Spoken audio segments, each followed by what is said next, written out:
Here's our hot water heater. It is powered by this line. It comes around here. We no longer do this. We no longer use the switch, but instead we have a switch here.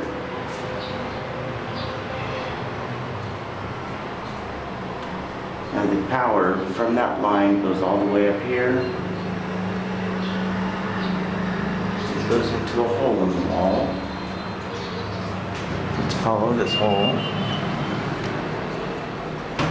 Ah, there it is. Follow this around.